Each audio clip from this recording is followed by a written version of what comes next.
Hello everyone. Today we'll be talking about the production of bioethanol and its benefits in terms of money. So, what is bioethanol? Bioethanol is a biodegradable colorless fluid that undergoes combustion to produce carbon dioxide, water, and heat energy.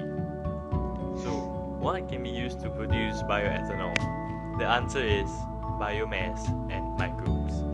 Biomass includes corn, while microbes include Saccharomyces cerevisiae, flocculent yeast, and Chloromyces marcianus. And as seen in this picture, we have yeast.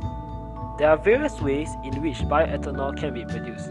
This includes wet milling process, dry milling process, sugar fermentation process, enzymatic hydrolysis process, and concentrated or dilute acid hydrolysis. But for today, we'll be talking about dry milling process since it is commonly used in the industry. So, the dry milling process uses biomass such as maize, wheat crop, and corn. Enzymes will be used to produce a sugar solution, and this solution then undergoes fermentation with the addition of yeast, which produces ethanol. Yay! So, what are the different steps for the dry milling process? The first step is grinding, followed by cooking, liquefaction, saccharification, fermentation, distillation, dehydration, and finally, denaturing. So for the first step, grinding, a hammer mill or a roller mill can be used. However, the hammer mill is commonly used. The hammer is then attached on a rod that turns on a rotor. The corn is then hammered against the wall to produce cornstarch, a fine powder. The fine powder is then sieved, and hot water is added to produce a mash.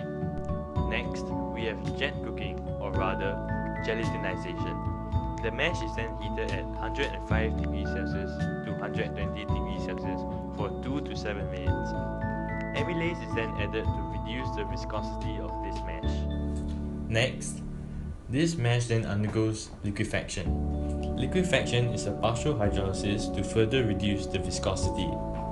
At this stage, long starch chains are broken down into smaller starch chains. Ammonia and sulfuric acid are used to maintain a pH level of 5.9 to 6.2. Dextrins are then produced. Dextrins are mixtures of polymers of D-glucose units linked by alpha 1, 4 or alpha 1 and 6 glycosidic bonds. It is basically a gummy soluble substance. After liquefaction is done, the mash is then moved into a flash tank at 90 degrees Celsius. Amylase is then added 3 hours later to reduce the viscosity. However, there are two other processes in which this can be done. For example, alpha amylase could be added first into the mash where it then undergoes incubation at 85 to 95 degrees Celsius. Or, alpha amylase could be added before and after our jet cooking process. After liquefaction, the mash then undergoes saccharification, which is the further hydrolysis of the glucose monomer, at a pH level of 4.5 at a temperature of 55 to 65 degrees Celsius. Glucose amylase is then being added to convert dextrin into glucose solution.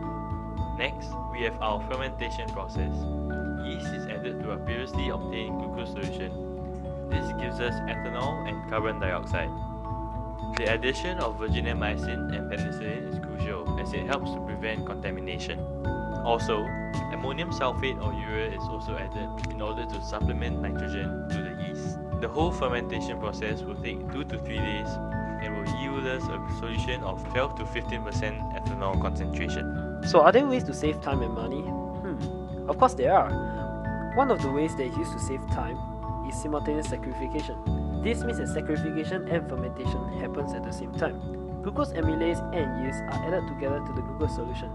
This process then happens at 32 to 35 degrees Celsius, so that the process of hydrolysis can be slowed down. As a result, it lowers initial glucose concentration, lowers contamination risk, lowers energy requirement, which means saving more money, and producing a higher yield of ethanol. Now with 12 to 15% concentration of ethanol, which means that 85 to 88% of it is water. We do not want water in our bioethanol as it leads to inefficient combustion. So what can we do to remove water? To do so, we can use fractional distillation.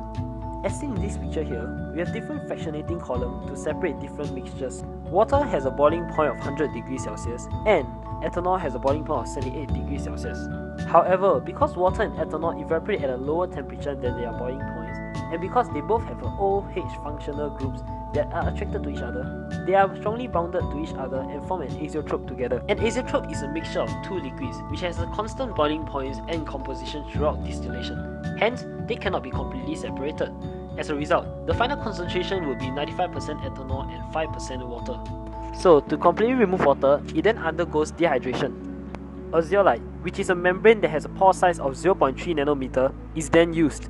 Water molecule has a size of 0.28 nanometer, while ethanol molecule has a size of 0.44 nanometer.